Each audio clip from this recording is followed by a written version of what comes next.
នេះជា drone DJI Neo 2 សម្រាប់អ្នកដែលចង់ថតរូបចេញពី drone បែបស្អាតៗបាទបង្វិលប្លង់បែបផ្ទៃអាកាសពីលើផ្ទៃរាបបាទបង្វិលប្លង់វិលជុំគឺបានថតបានច្បាស់ល្អបាទថតបែបស្អាតបាទចង់រត់ដើរជិះស្គីជិះកង់ម៉ូតូគឺវា follow តាមថតបែបស្អាតបាទកាមេរ៉ា 4K ច្បាស់ល្អរីនេះសូមស្វាគមន៍មកកាន់ក្រុមហ៊ុន Store បាទបងប្អូនដែលជា fan អ្នកគ្រប់គ្រងខាងក្រុមហ៊ុន Store បាទពីមុនបាទលើសុខសប្បាយជាទេបាទគឺបាត់មុខខ្ញុំមួយរយៈនេះបាទរយៈពេលប្រហែលជា2ឆ្នាំហើយបាទខ្ញុំដោយសារកាលនោះខ្ញុំផ្អាកលក់នាំចូល drone ដោយសារពិបាកនាំចូលក្នុងការដឹកជញ្ជូនបាទក៏ផ្អាកមួយរយៈហ្នឹងទៅខ្ញុំមកប្រកបមុខរបរអាជីពផ្សេងទៀតទៅខាងរៀបភ្លើងបាទរៀបខាងថ្មលីសូមសម្រាប់អគុយសូឡាចល័តខ្ញុំឃើញ channel YouTube របស់ខ្ញុំបិទការរកលុយពី YouTube បាទ channel YouTube បិទការរកលុយទៅដូច្នេះហើយខ្ញុំទើបបន្តវីដេអូធ្វើទៀតបាទថ្ងៃណាមួយនឹងងាយស្រួលនាំចូលខ្ញុំនឹងនាំចូលមកលក់ចែកចាយបាទជូនបងប្អូនដែល fan អ្នកគ្រប់គ្រងបាទខាងវិស័យខាងកាមេរ៉ា drone ហ្នឹងបាទពីមុនគឺខ្ញុំធ្លាប់ review តេស្តបាទបង្រៀនអ្នកនរគ្នាណែនាំការប្រើ drone បាទតែ drone សុទ្ធតែជារបស់ចិនទាំងអស់បាទ F11 F4K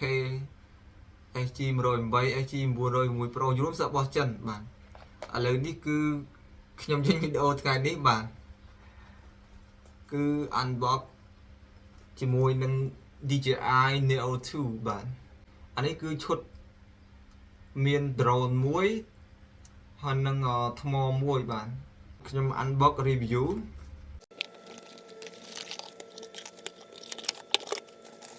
សម្រាប់ឈុតវានេះតម្លៃបច្ចុប្បន្នគឺខ្ទង់200ជាងបាទ drone មួយថ្មមួយ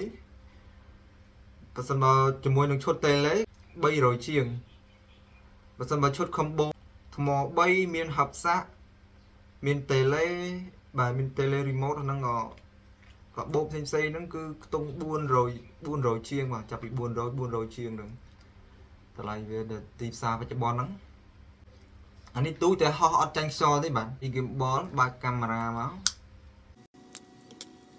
យើងចុចមកតងឲ្យភ្លឺហើយចុចសកត់2ទៅ3សេខន2ទៅ3វិនាទីគឺវាបើកបាទបើកដំណើរការ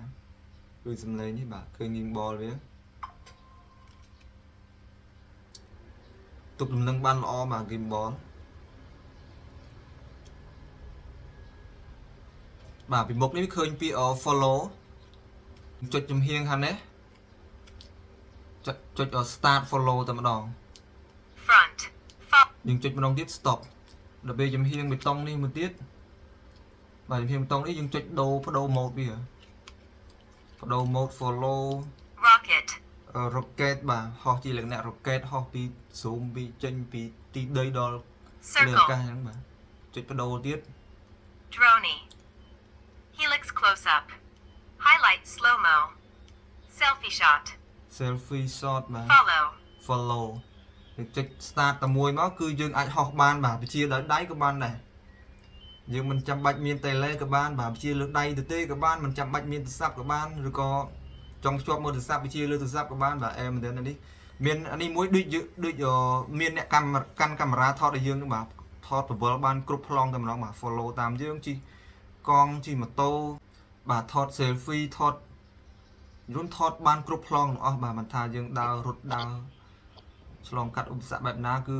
sensor វាបាទខាងនេះគឺ sensor វាបាទខាងលើវាចាប់បាន360ដឺក្រេផ្នែកលើផ្នែកក្រោមនេះទៀតបាទវា lens វាsensor 360ដឺក្រេបាទនឹងវាសុវត្ថិភាព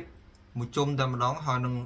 ស្លាបនេះទៀតវាដាក់បន្ថែមទៀតគឺការពារសុវត្ថិភាពបានល្អតែម្ដងបាទយើងហោះទៅគឺមិនចាំបាច់ខ្លាចបុកអីទេបាទហ្នឹងក្នុងទិដ្ឋភាពដែលមិនសូវខ្យល់ខ្លាំងបាទបើសិនជាខ្យល់ខ្លាំងធ្លាក់ខ្យល់ខ្លាំងបងប្អូនវិជាអាចនឹងបញ្ហាដែរបើ sensor វាចាប់អត់ទប់ខ្យល់អត់តអញ្ចឹងបាទអញ្ចឹងបើយើងរៀនលេងដឹងតាមហ្នឹងទៅបាទខ្យល់យើងហប់យើង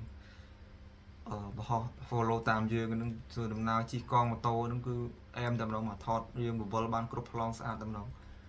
បាទលម្អិតកាមេរ៉ាវាគឺបាទកាមេរ៉ាហ្នឹងគឺច្បាស់ល្អបាទ ឃើញបងប្អូនឃើញបាទខ្ញុំថតវីដេអូផុសចូលក្នុង channel YouTube មួយរយៈមុនហ្នឹងមួយថ្ងៃពីរថ្ងៃកន្លងហ្នឹងបាទថតទឹមផុសថ្មីតែម្ដងបាទគឺច្បាស់ល្អ 4K 60 frame កាមេរ៉ា 4K 60 frame 2 axis បាទ gimbal វា 2 axis បាទទម្ងន់វា151ក្រាមកាមេរ៉ា 4K 60 frame gimbal 2 axis បាទ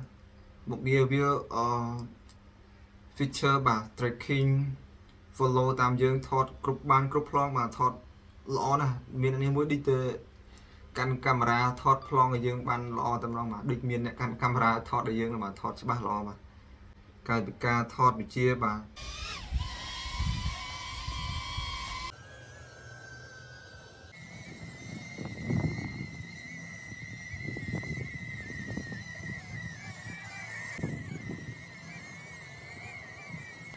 ថ្មវារយៈពេលហោះហើរបាន19នាទី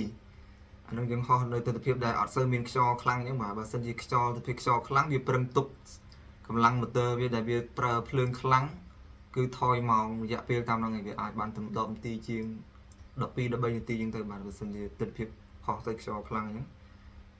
ហើយនឹង speed បាទ speed វាគឺ12ម៉ែត្រក្នុង1វិនាទី internal storage បាទនៅក្នុងហ្នឹងអង្គចងចាំដែលវាផ្ទុកម៉ាស៊ីន memory នៅក្នុងហ្នឹងគឺ49 GB បាទយើងងាយស្រួលបាទហើយប្រើ Wi-Fi transfer ចូលក្នុងទូរស័ព្ទយើងគឺលឿនតែម្ដងបាទ1 GB transfer ត្រឹមតែ8ទៅ10 seconds គឺរួចរាល់តែម្ដងបាទគឺវា Wi-Fi វាខ្លាំងបាទក្នុងការបញ្ជូន file មកក្នុងទូរស័ព្ទយើងយក file វាថតកាត់តវីដេអូផុសធ្វើ blog វីដេអូផ្សេងៗបាទងាយស្រួលតែម្ដងបាទនេះគឺមួយទឹកក្រៅស្រុកបាទស្អាតនាំចូលមកគឺមួយទឹកក្រៅស្រុកស្អាតអត់មានស្នាមឆ្កូតអត់មានស្នាមនេះអីទេបាទស្អាតមួយជុំតែម្ដងបាទនឹងមួយទឹកក្រៅស្រុក 99% ភាពស្អាតវាបាទតម្លៃក៏វាទៅតាមនឹងដែរបងប្អូនរកជាវកំងឯងអាច inbox ឆាតចូលក្នុង page ខាងខ្ញុំបានបាទតែទៅនឹង drone ផ្សេងទៀតគឺខ្ញុំអាចនឹងនាំចូលបានគឺខ្ញុំជូនដំណឹងបាទនឹងមានអ្វីថ្មីប្លែក drone ផ្សេងមិនថា drone របស់អាមេរិក DJI ឬក៏ផ្សេងរបស់